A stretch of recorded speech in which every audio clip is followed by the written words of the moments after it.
What's up, everyone? Well, guess who spoiled Indy 11's amazing streak? It was Orange County. On the road in Indy, they get the shutout. They get the win, coming home with 3 points in that match. I think we're feeling good about that. There's a lot of craziness that we have to talk about. There's some rumors spreading around the webs over the last few days. We're going to talk about the match. We're going to talk about the rumors. We're going to talk about the upcoming match against Oakland. Let's get into this. Welcome to the Podcast of Champions. This is the Orange and Black Soccer Cast.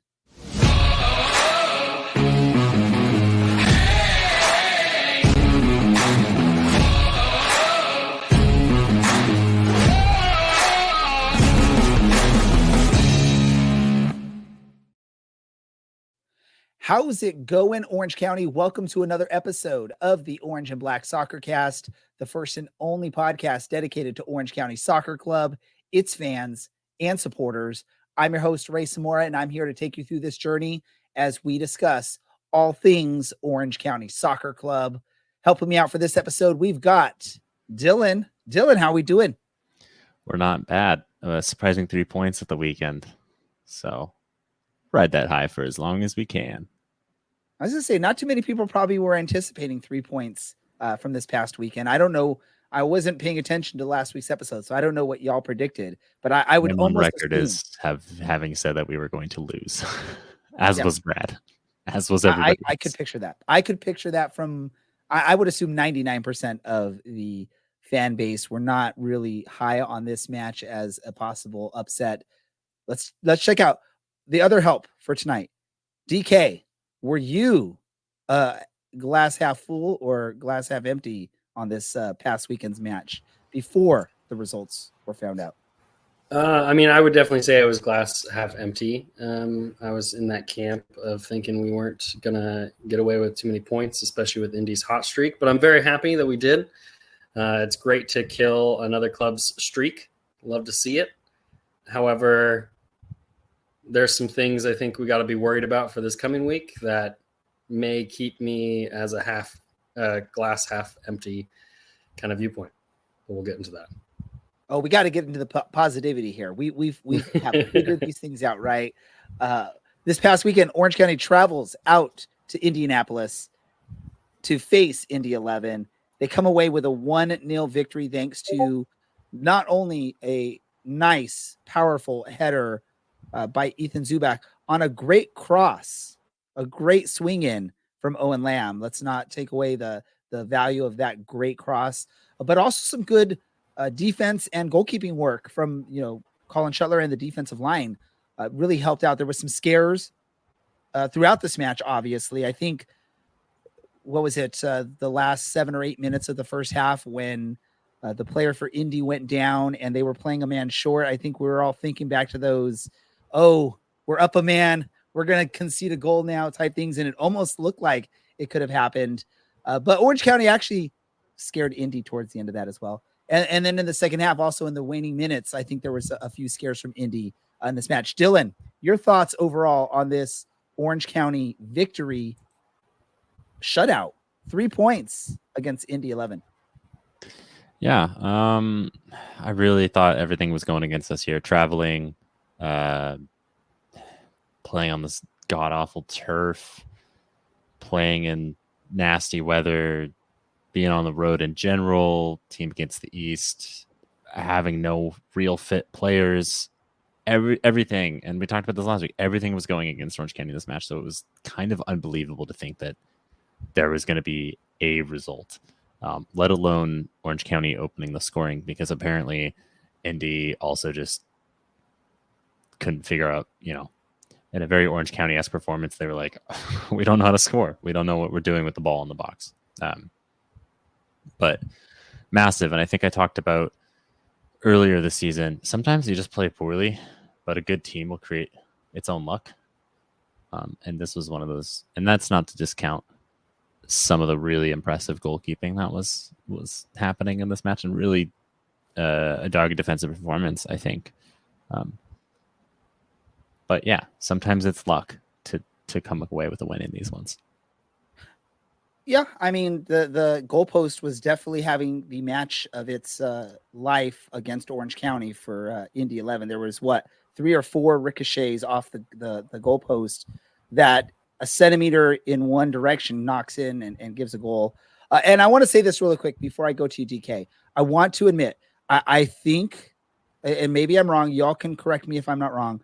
I think Indy was screwed on an offside call in the second half. I don't think it was an offside call, but when they put the ball in the back of the net, luckily for Orange County, it was a bad call. But hey, we all know that happens in this league, right? There's bad calls that are going to affect both teams. And in this case, it really impacted Indy 11. And to be honest, it should have probably been a 1-1 result on this, but hey, I will take the 3 points. DK, your thoughts on this match? And am I wrong, or was I correct from what we recognize? Or I don't know, DK. I don't remember if you were able to actually catch the full match, so I don't know if they showed that in the highlights or not. Oh yeah, no, I was able to catch the full match. I was actually at the 1886 brewery down in Orange with the CLC. Had a pretty good turnout for that, so that was fun. So I was able to watch the match and then go look at the highlights. Honestly, to me personally, I thought it was offsides. Indy's goal. I think our goal was also offsides. I think both those calls were valid. But again, I'm not a referee, so what do I know? Either way, I'm glad that their goal did get disallowed for the offsides. It was funny just how identical both of those looked. But yeah, I mean, I'm happy with the win. I don't think this is the prettiest, most exciting game that Orange County has ever played, but that's okay. Sometimes you just got to sit back and you got to park the bus. Especially with the injuries that we faced. And luckily our midfield and our defense were able to hold strong against Indy and keep it back. I think Ryan Flood looked a lot better in the center back position this week than he did against Colorado. So that was nice to see. Hopefully we get some of our center backs soon so that he can get on the wing or have Dogman back on the wing so that we can really play to our strengths. But I think, obviously the big highlights are going to be Shutler. Had a great game, get back to shutout Shutler, which is awesome to see. And then Ethan Zubak, he looked a lot better than I've seen him. I mean, I think we saw the best shot opportunity chance that he's ever had. I know it went off the woodwork, but man, it beat the keeper. It looked really good. And if it was just an inch inside, that would have been 2-0. So I was really excited to see that. I think he made up for his header in Phoenix with getting the goal this week.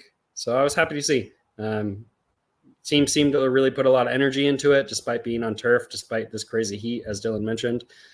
So as much as it wasn't the most exciting match to watch, I'm excited with how it turned out. I think the only thing that really worries me is the fact that 2 of our players got taken off early. Seth Kasipli, Brian Olosky getting injured on this turf really, really sucks. And it just makes me a little worried that although we got the 3 points this week, are we going to come back home even weaker than we were when we left?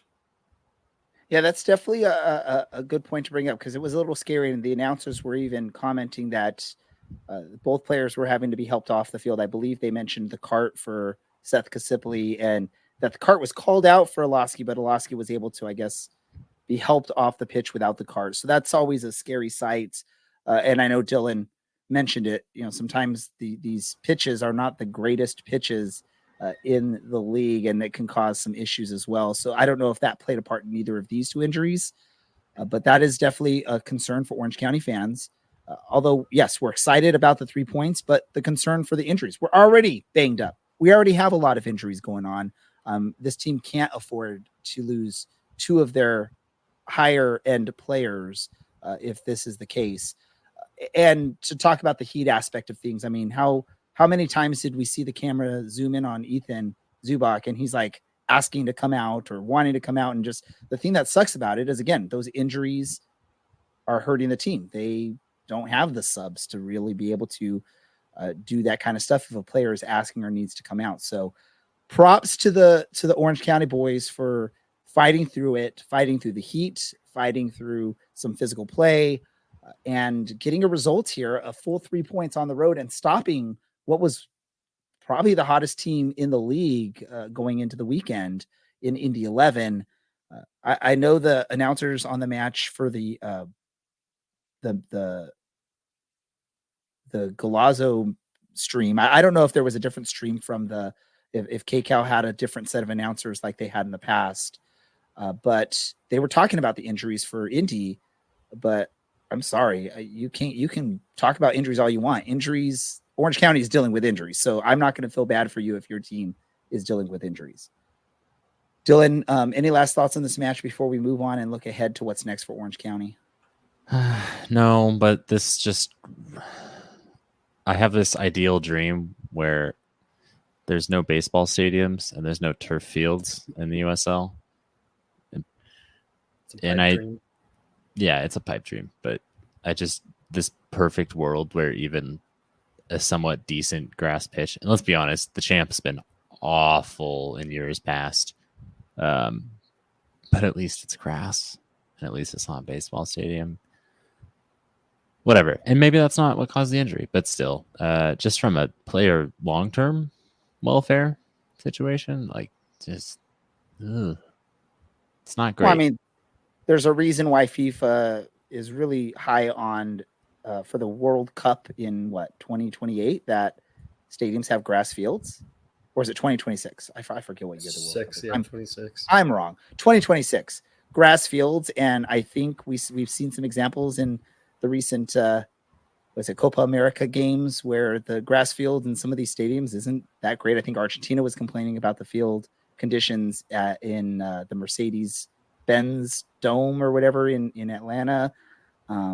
Hopefully there will be a better fix for that. And I'd love to see, like you said, Dylan, I dream of a day where we have natural grass in all stadiums and they're all well taken care of and maintained. Hey, they could do it in England. No, I didn't even ask that much. I just want grass. They do it in England where they get snow like crazy, and the grass is still somehow green on match day under piles of snow and whatnot. So it could definitely be done here. You just got to figure out how to do it. Yeah, I feel like we're gonna harp on this, and we're gonna start talking about undersoil heating. So, hey, we play Oakland this weekend, and last time we played Oakland, things went very poorly. But to maybe recap and let us know what's been going on in the 510 since that time, we got Mr. Peter Bloom back on the show. So, Peter, welcome back to the Orange and Black Soccer Cast. Hey guys, how you doing? Great to have you. We're riding high.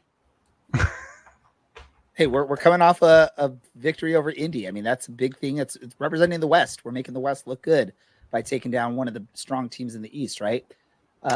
Peter, Oakland started their season with a win over Indy, and we thought Indy were going to be good, and that was really encouraging. And then Indy got terrible, and then the Roots got terrible. But then Indy got good again, and you've beaten them. So, maybe they're good.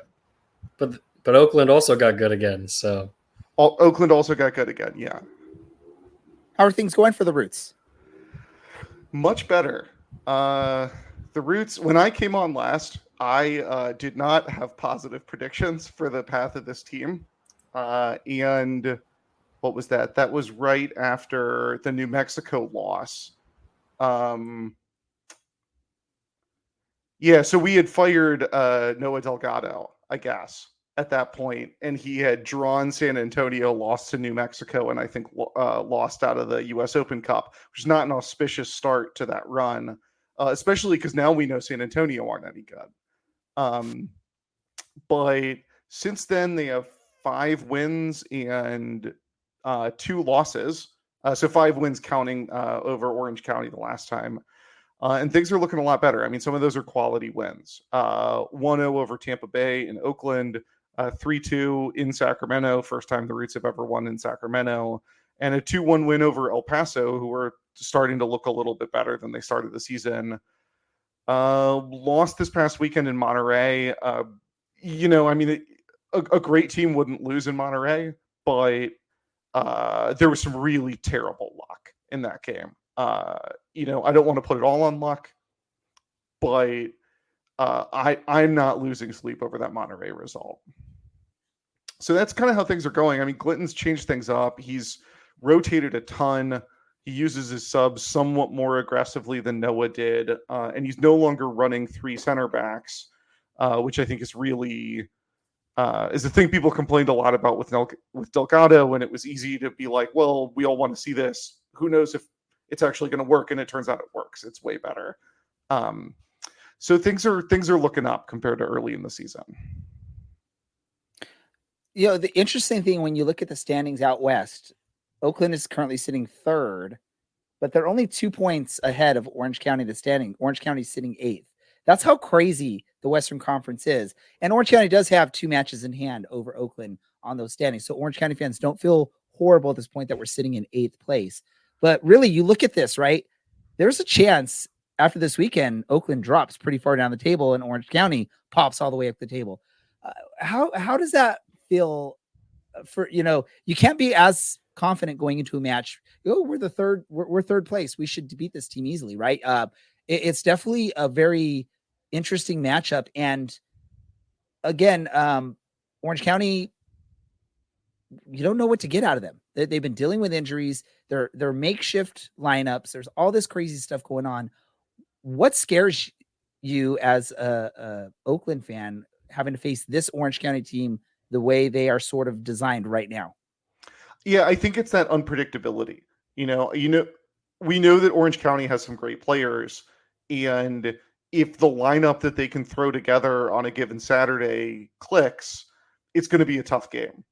And I think that's probably what's keeping Clinton up at night, is just a complete uncertainty about what he's going to face.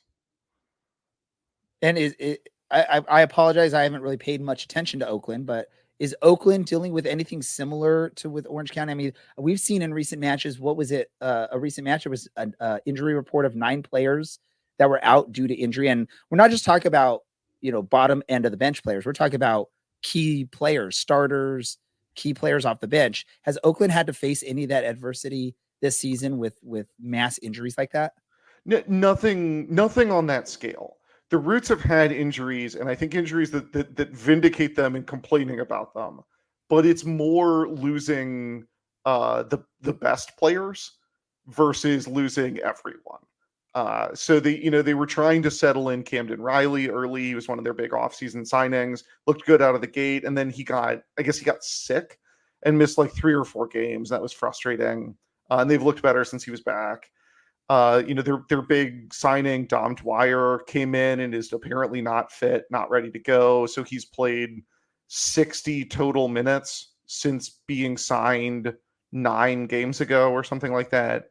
I think that to the extent that the Roots lineup has a lot of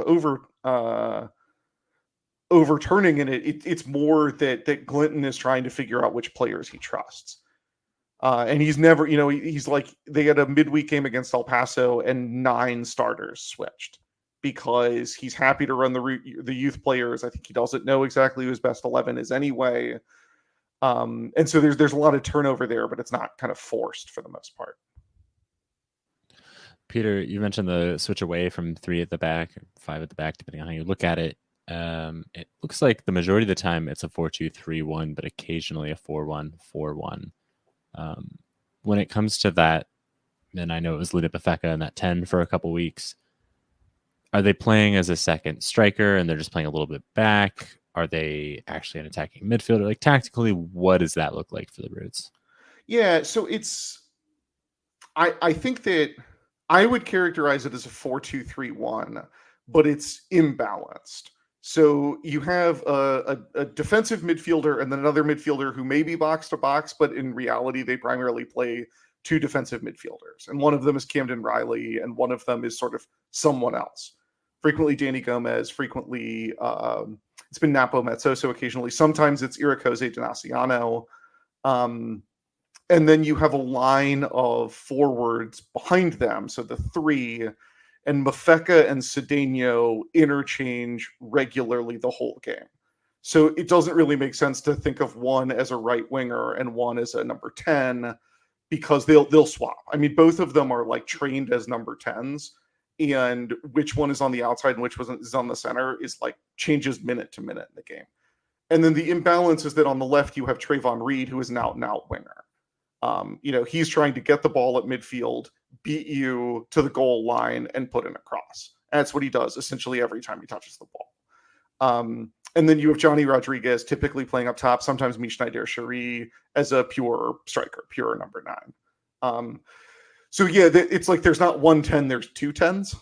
And the right wing is really kind of, it's like underdeveloped in a winger sense. The right side tends to be like really technical play, especially interchanging with Memo Diaz or Brian Tamakis, our sort of most technical right backs are on that side as well. My brain is firing away. All three brain cells are going, oh my God, Cameron Dunbar on the left, and just torching,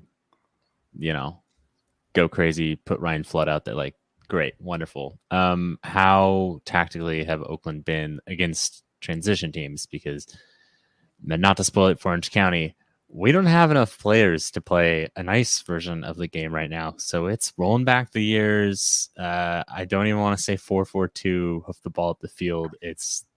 There is one man up top and hopefully someone running into a layoff. So is that easy? Is it you mentioned defensive midfielders. Is it a back four at all times with that kind of 2 center backs, 2 defensive midfielders thing? Are they fast? Well, I think that those are 2 really insightful questions to pair there, which is that, I mean, if you watch the highlights from the Monterey Bay game this past weekend, the Roots lost that game on the transition, basically. And the very first goal, I think it was the first goal, the right back, Tamakis, was in the 18-yard box. And so the 2 center backs and the left back were they were the back line, and they had pushed forward, and Diaz got caught out as the left back, and a ball over the top just beats everyone. And I think I don't think it's necessarily a weakness, but it is definitely a thing to attack. I mean, it's going to look like a weakness because it is where the goals come from, I think. The one sort of question mark there is that they got so punished for it by Monterey Bay that you have to imagine that's what they've spent the week thinking about. Speed is not a strength from their center backs. It's better than it was when it was Emmer Clemente and Tarek Murad last season, who were ponderous.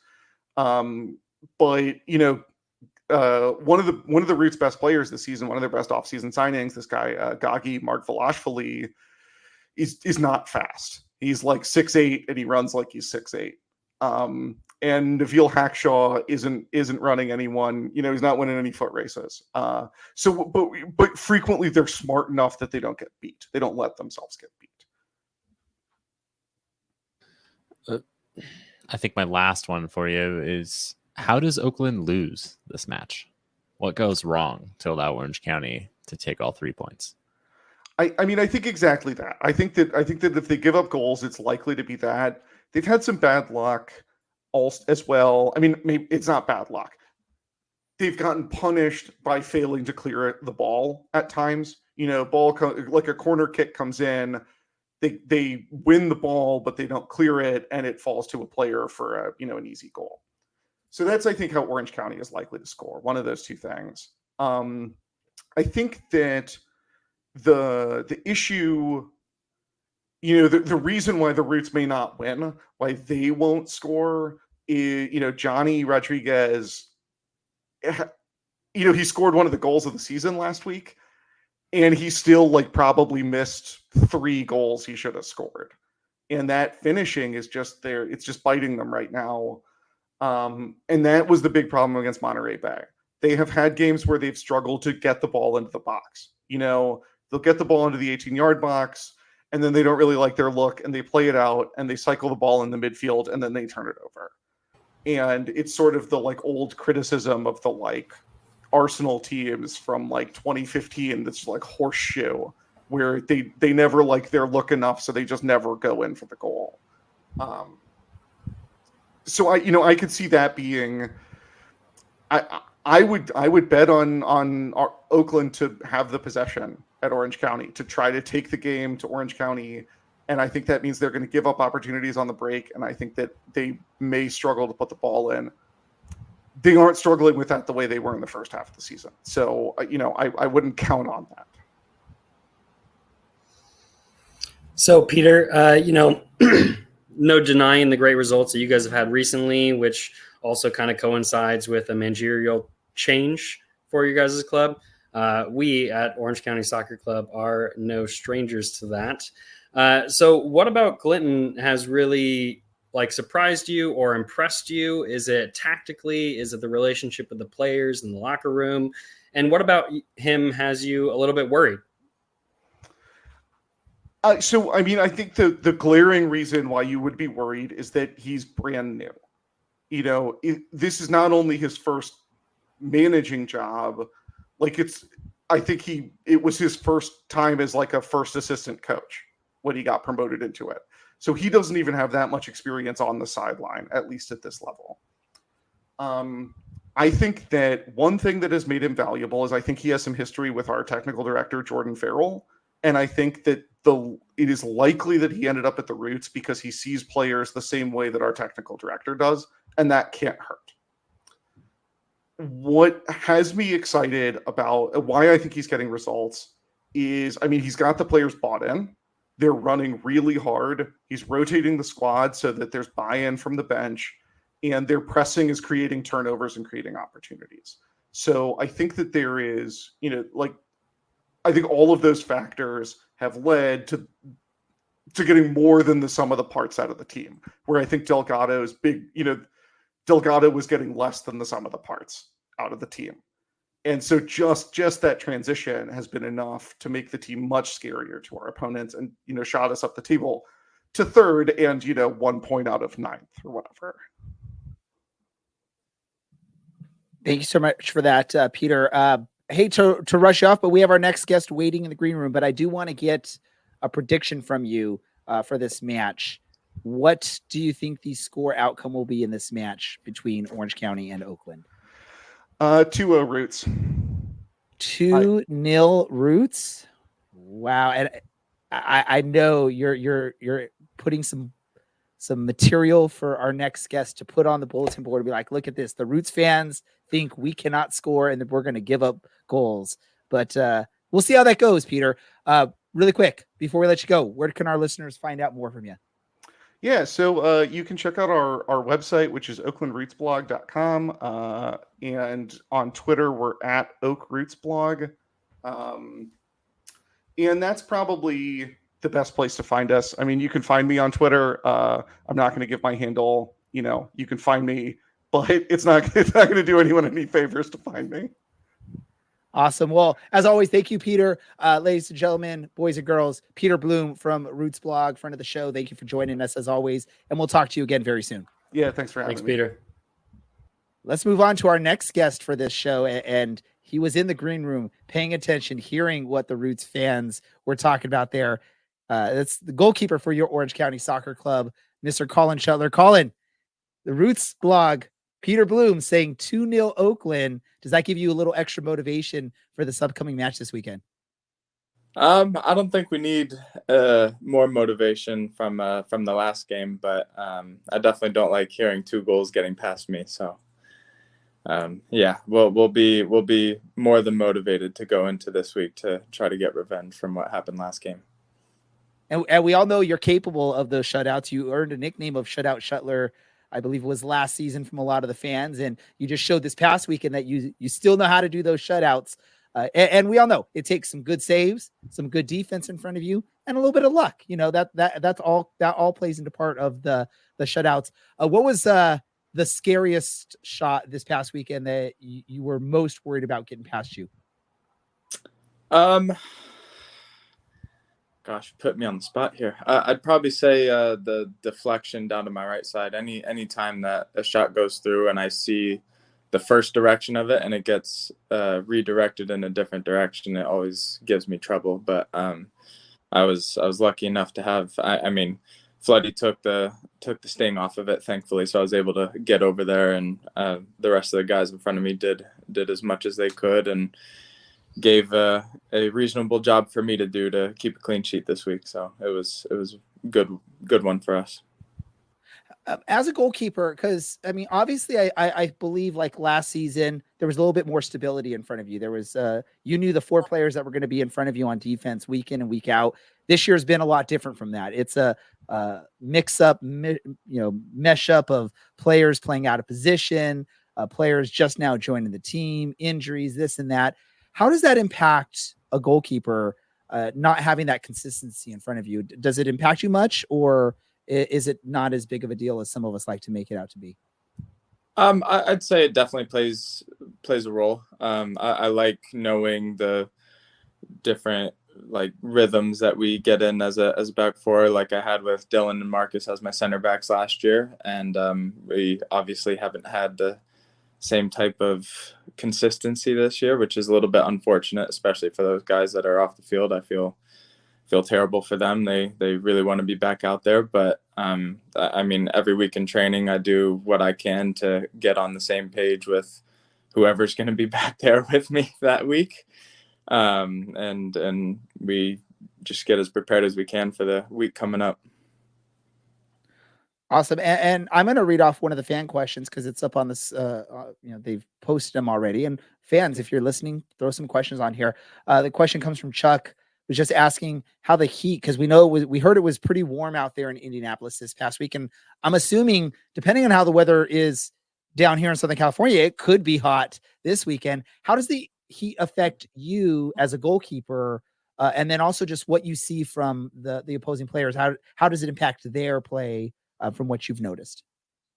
Yeah, I think one of the most notable games was last year at Miami, the 0-0 draw. And I remember, I think it was like even before halftime, you could tell that just it seemed like no one wanted to make the extra run because everybody was just dead from the hot and humid weather. And I mean, it didn't seem like that on this past weekend, but it felt very similar with the heat and the humidity. And we felt it when we were training out there on Friday during the day when the sun was out as well. But I mean, for me, I think I just have to find my energy wherever I can. And the same with my teammates. I mean, we know going in what the weather's going to be like, and we drink a little bit of extra fluids and whatnot so that we can make sure that we get through those 90 minutes. Who do you think has more of an advantage in that heat? Is it the goalkeeper or is it the players out on the pitch running? Probably me. They might get a little bit more tired a little quicker just because they have to move around and moving through that air. But I don't know. I mean, we're all going through the same conditions, so it's every man for themselves.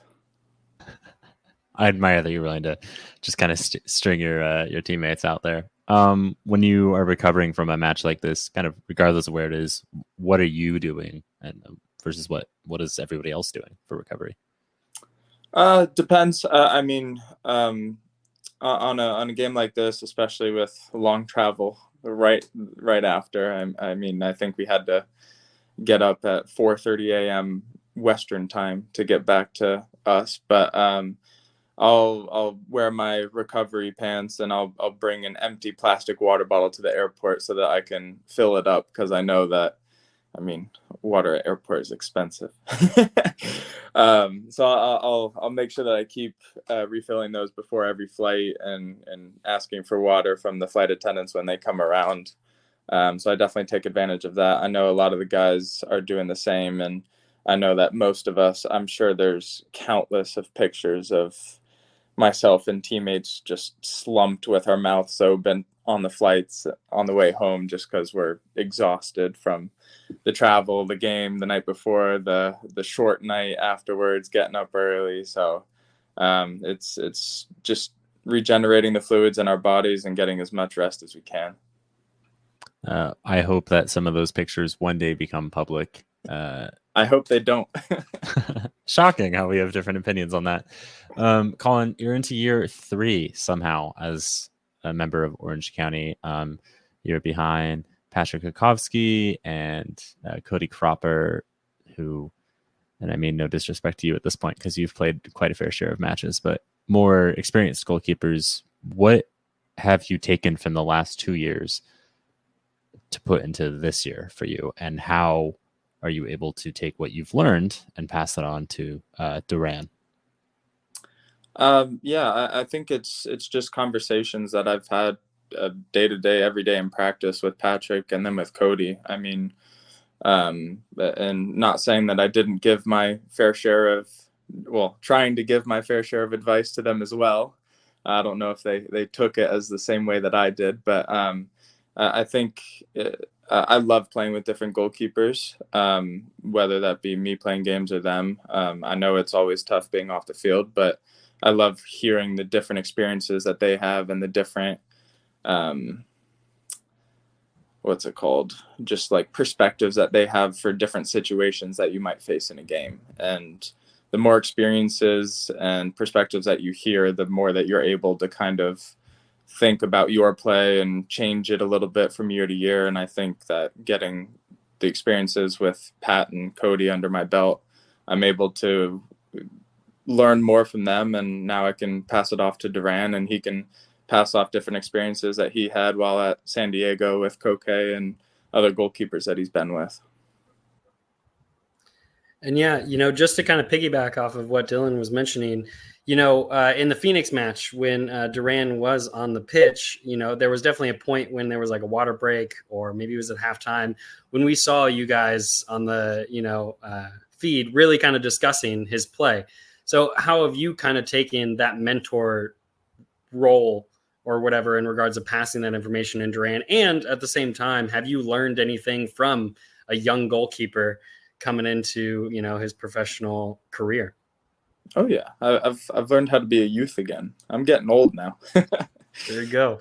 No, I think I said this last time I was on here though. I have one older brother, so I've always been the youngest in the family, and I've always been the youngest in my grade as well. So I've always been waiting for that time to be an older brother figure to a player or someone. And I've always been closer to Bryce and Correa, the young guys on the team, just because I love being that older mentor. And of course I don't have the experiences that I can share with Correa and Bryce that I can with Duran. But yeah, I mean, I love working with Duran. I look forward to practicing with him every day, just working together and going out each weekend and trying to get a shutout. Awesome. No, that's so cool to hear. And, kind of speaking on the weather question that you had to face in Indy as well, how does it feel and how do you prepare yourself when you go onto a different stadium that has turf rather than real grass? Is there anything that you prepare yourself for? Does it affect your play at all, having to kind of dive on turf to stop these shots? Or yeah, I'll change my warm up just slightly, just to get more bounce shots into my into me. I think I mean, and it shows that there's always a different bounce in even different turf fields, but definitely different from grass to turf. So I always make sure that I can kind of read the bounce that the turf will get, whether it's going to stop short or skip a little bit more if it's a little bit wetter on the ground. But yeah, I definitely would piggyback on what Dylan was saying earlier in the episode about I wish that there were a lot more grass fields and less baseball fields as well. And that turf was hot after a long day of the sun just beaming on it all day. Can I say, I will say this, and I know that the guys hate when I mention my youth soccer coaching, but when I have to stand as a coach on those fake grass fields on a 9,500 degree day, I come home exhausted, burnt, whatever. So did I mess up my words, Dylan? You're making some funny faces over there. On a 9,500 degree day? 95 Where do to you 100. live? We have those in Southern California, Dylan, trust me. But back to questions for Colin here. I don't know if you're aware. I know we've talked to other players and they sort of are aware of what we do in the month of June. We do a Playing for Pride fantasy soccer game with all of our listeners, raising money, funds to go towards Athlete Ally. And can I just say, Colin, your performance this past weekend with a shutout and a bunch of saves, you just threw this whole score sheet out of whack. This is our score sheet right now. Going into the match against Indy, I was on the left side towards the upper 5 or 6 spots. And now as you can look, I'm on the right side of the sheet, all because I didn't pick Colin Shutler as one of my players on my roster. I did it because I didn't want to spend the $4 for Colin Shutler. Instead, I spent it elsewhere because we only get so much money to spend, Colin. But can I just say, you have one more week like that, you're 100% taking anyone that didn't pick Colin Shutler on their roster, and you're eliminating them from any chance. I think I'm already eliminated, but what do you think? What do you think? What do you have to say for those people that did not pick you, such as myself, what's the message to us to maybe remember next year? I'll have to be careful of what I say, but I gotta say, you gotta pick better, Ray. Come on.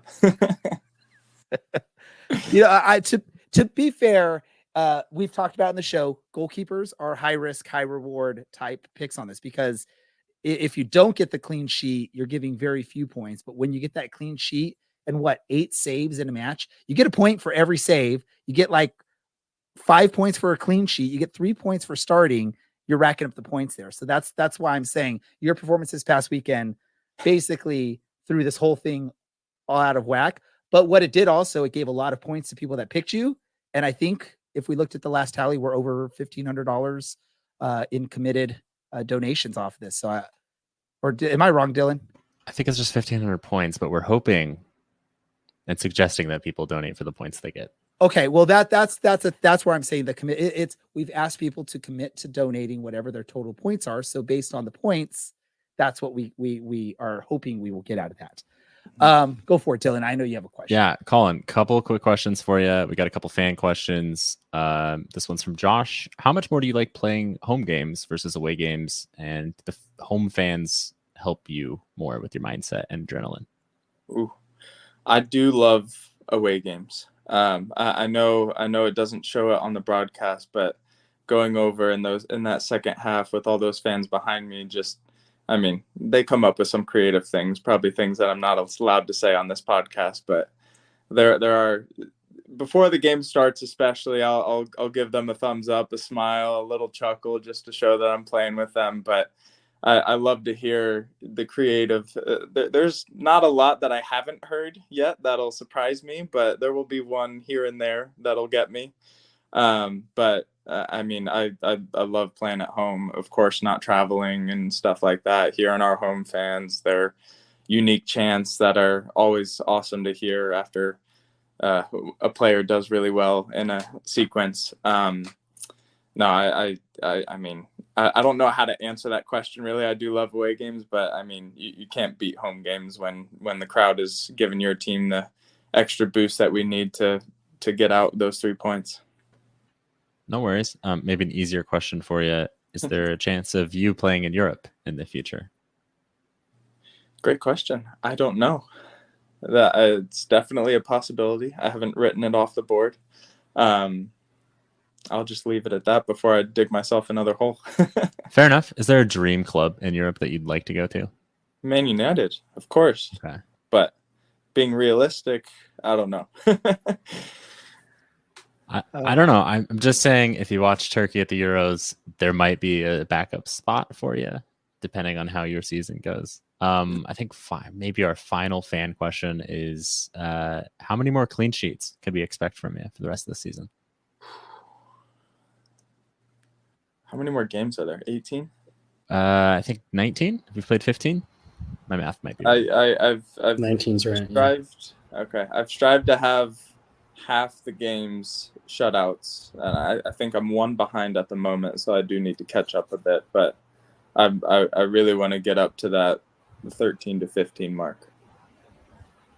So that is the goal.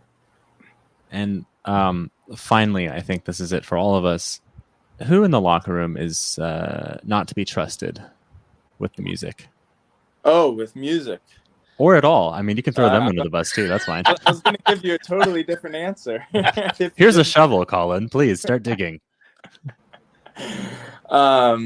With music, we only trust a couple of them. I know some guys say Seth. I do appreciate Seth's variety.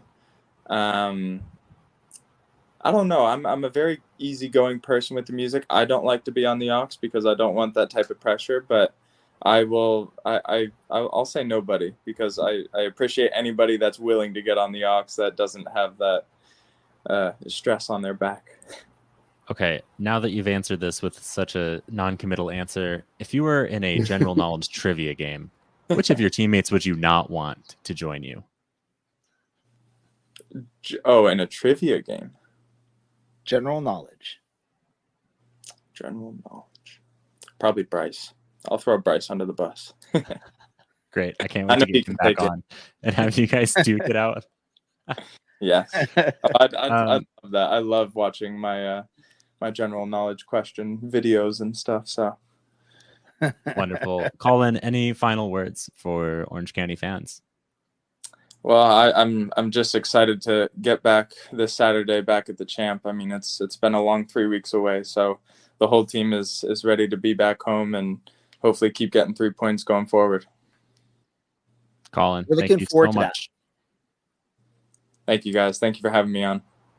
Thank you, course. Colin. All right, listeners, your goalkeeper for your Orange County Soccer Club, Mr. Colin Shutler.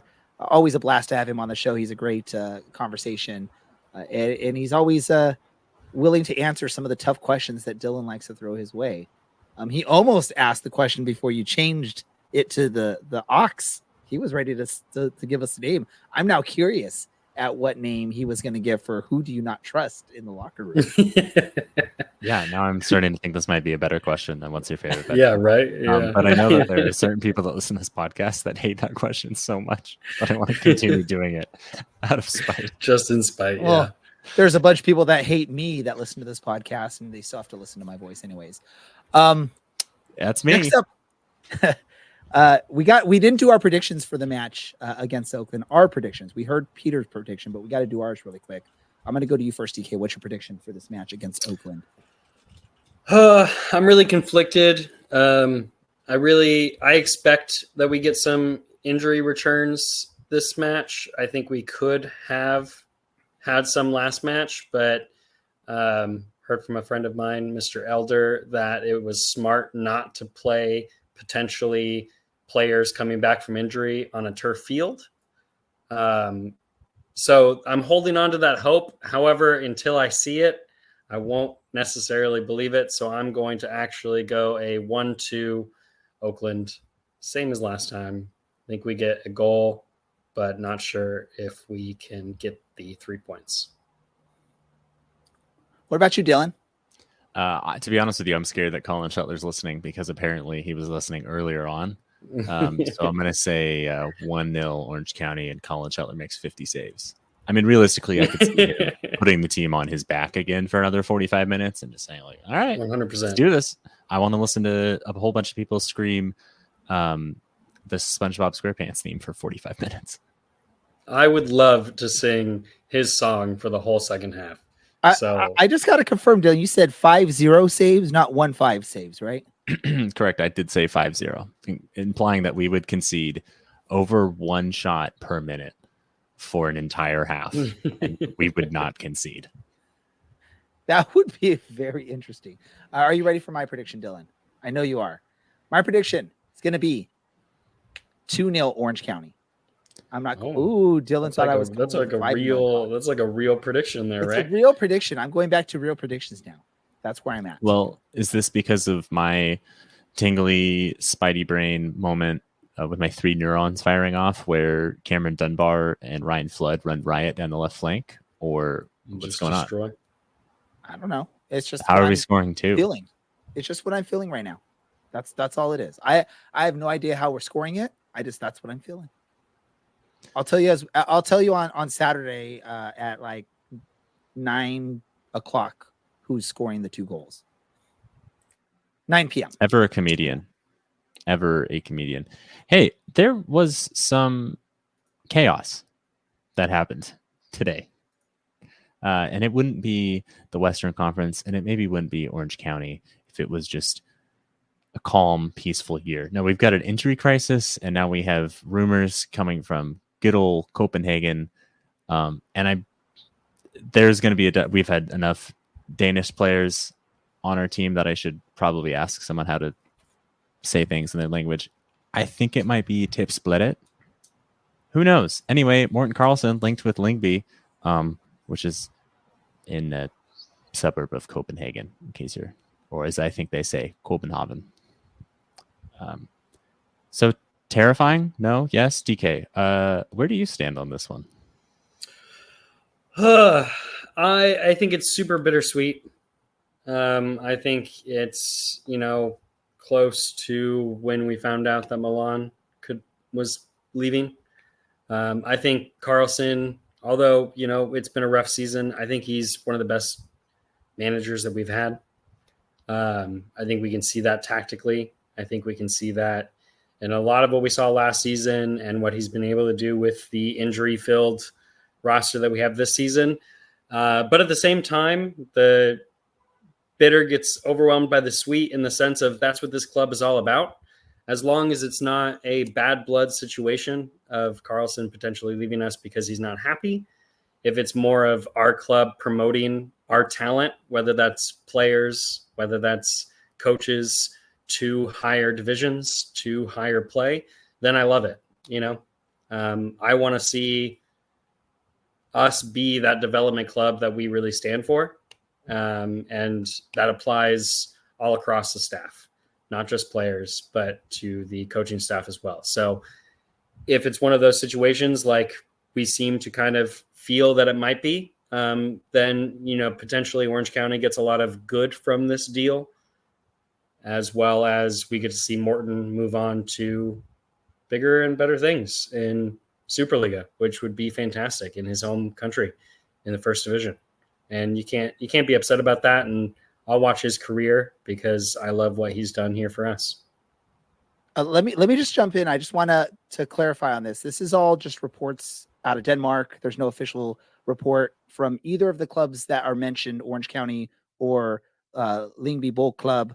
It's just a report from the Danish news that Morton and Lyngby Bowl Club have been in conversation and have agreed to terms, but there still has to be discussions between the clubs, Orange County and the Danish club. So this is all just that. There's no official statement. There's nothing that's been released that's saying this is happening. This is just the reports going on, the unconfirmed reports going on in Denmark right now. Dylan? I believe it's pronounced Baldklub. Okay. Just for the record. And hey, since you fancy yourself as a head coach of sorts, Ray, where do you rank Morten Carlson in Orange County head coach hierarchy? It's a tough one because really, since my fandom started, there's only been 3 coaches to look at, and they've all done really good with Orange County at times, and they've all struggled a little bit at times with Orange County. I think at this point, Morton is even. I think they're all sort of even, all 3 of the coaches. I can't really order them right now. And the 3 coaches I'm talking about, Braden Cloutier, Richard Chaplow, and Morten Carlson, they've all done good. They've all done struggled a little bit from times for me. I think Chaplow gets a little bump just because he was the one that got the championship. But there's reasons you can argue for each of those 3 coaches that they belong at the top of the hierarchy when you're talking between those 3 coaches. So that would be what I have to say on that. Unfortunately, those are the only 3 coaches I've known. You really didn't miss a lot happening in the Logan Paz era. That was a lot of praying for a penalty so that our left back could score and we could hopefully win 1-0. There we go. But yeah, so I'm sure there's going to be more information that'll come out over the next, who knows.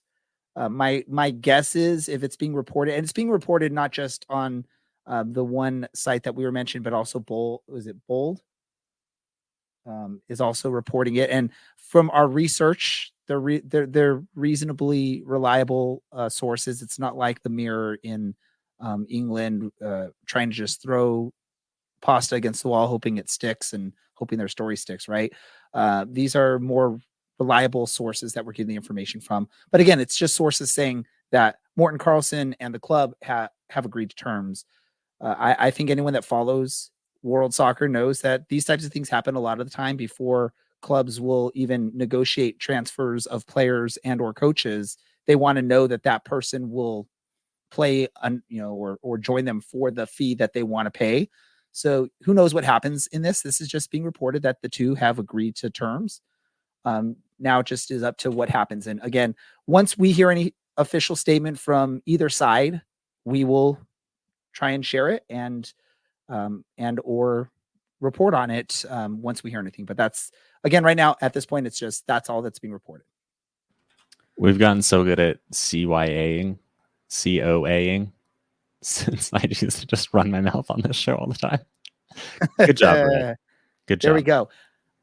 Let's do this before we wrap things up because we're running towards the end of time here. What did we learn in this episode today, folks? I'm going to go to you first, DK. What did you learn in this episode? Oof. I learned that sometimes on away matches, the players have to get up freaking super early just to get home, which has to suck in regards of recovery, which has to suck in regards of them then getting back on Tuesday or Monday whenever they have to get back to training. Like, that's just a bummer. But hopefully they get some good seats in the plane where they can actually rest. And obviously we learned that there's some funny pictures out in the world that Dylan really wants to see. I think we all really want to see. That would be great. You know what I learned in this show is if I ever board a flight and I see Orange County on the flight, especially if they're returning home from a match, maybe ask for a different flight because there won't be any water available as a passenger. They're going to take all the water on the plane because apparently they come with big old plastic jugs and they ask for it to be refilled and refilled and refilled. So sorry for all the rest of the passengers that are on those flights that are asking for water because you might not get it. Dylan, what did you learn? I just want to say, if you find yourself on the same flight as Orange County, you better hope that they have won that match, because otherwise it is a very, very awkward flight back when you happen to be sitting in the same row and the head coach has the middle seat next to you. That's not a great time. So I would just say find a different flight in general. What did you learn though, Dylan, on this episode? I learned that apparently Colin Shutler, and maybe he's just doing his due diligence and his homework, but that he listens to the show. Terrifying. I do not know if I will be putting on this headset again. That's maybe a deep cut for you there, but yeah, that's mildly horrifying. They love you, Dylan. Well, that's going to wrap up this show. I hope you all enjoyed it. I think we enjoyed talking for 50 some odd minutes. But I want to thank everyone for participating in the show. For our guest, Peter Bloom from RootsBlog, also Colin Shutler, the goalkeeper for your Orange County Soccer Club, coming off a big shutout victory in Indianapolis against Indy 11. Also want to thank my co-host for this episode, Dylan, DK, and producer Andy, and all of y'all that listened and participated in the chats. We appreciate that for doing so. Hey, this is the Orange and Black Soccer Cast, and we are out.